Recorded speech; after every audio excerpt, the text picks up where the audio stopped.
voilà, je montre les deux pions qui attaquent simultanément deux pièces.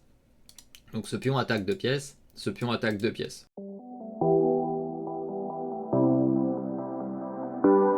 Bonjour et bienvenue dans cette nouvelle vidéo sur le déplacement du pion. D'ici quelques minutes, vous saurez tout sur ces mouvements les plus basiques.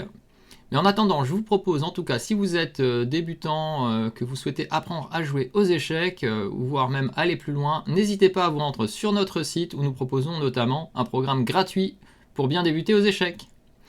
Allez, c'est parti, on se retrouve avec le déplacement du pion. On se retrouve sur un échiquier où j'ai disposé 8 pions de chaque côté et voyons comment se déplacent les pions. Alors les pions vont se déplacer de manière générale, toujours droit devant eux.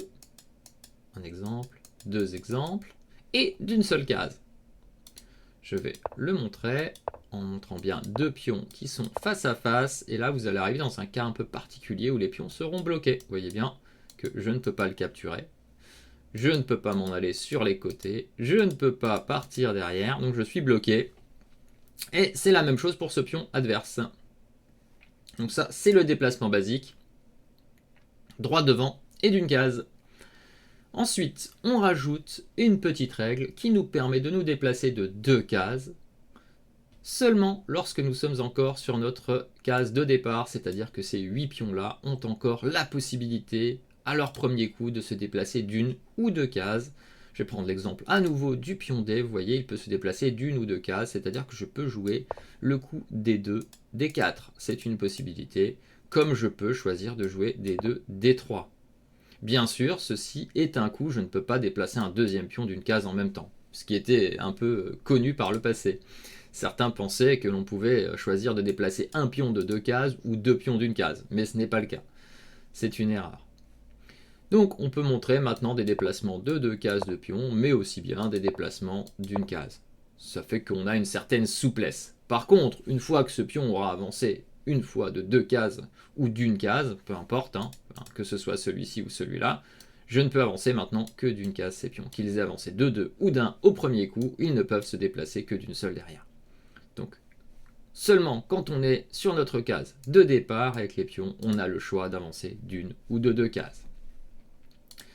J'espère que ceci est très clair pour vous. Je vais vous montrer maintenant la prise. La prise, ça va être légèrement différent, mais pas très compliqué. Donc vous savez maintenant qu'on avance tout droit. Par contre, on prend en diagonale. Et juste devant nous. C'est-à-dire qu'on ne va pas prendre deux cases plus loin. On prendra toujours juste devant nous en diagonale. Donc on prendra sur une case de notre couleur. La couleur blanche, on prend sur une case blanche. Si on avance, maintenant on prendra sur les cases noires. Ça pourra avoir un intérêt de tout de suite l'identifier. Donc je vais montrer une prise. Alors j'avance un pion, il avance un pion, j'avance un pion. Et là, vous voyez, ils se retrouvent en diagonale, donc ils peuvent se capturer mutuellement. Et là, c'est au noir de jouer, donc les noirs peuvent capturer le pion. Et après, je pourrais par exemple proposer un autre échange ici, et voilà comment ça peut se passer. Donc on avance tout droit d'une case ou deux au premier coup, et ensuite toujours d'une case, et on capture en diagonale. Je vais vous montrer maintenant la première tactique que vous pourrez placer peut-être avec vos pions, qui est la fourchette de pions ou l'attaque double. Alors, je vais changer de position, et voilà, je montre les deux pions qui attaquent simultanément deux pièces. Donc ce pion attaque deux pièces, ce pion attaque deux pièces. Ça nécessitera souvent que le pion soit protégé, parce qu'il pourra aussi être capturé par les pièces adverses. Ça, vous le verrez une fois que vous connaîtrez les autres déplacements, si ce n'est pas le cas. Et ça va être une technique assez forte en début de jeu, quand vous allez commencer vraiment à jouer, parce que les pions, si vous les avancez au centre, peuvent très vite rencontrer des pièces, et souvent en attaquer deux si l'adversaire n'est pas très expérimenté.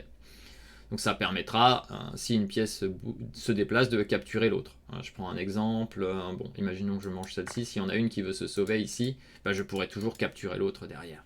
Et enfin, je vais vous montrer un petit jeu pour apprendre les déplacements du pion. Ça va s'appeler la bataille de pions.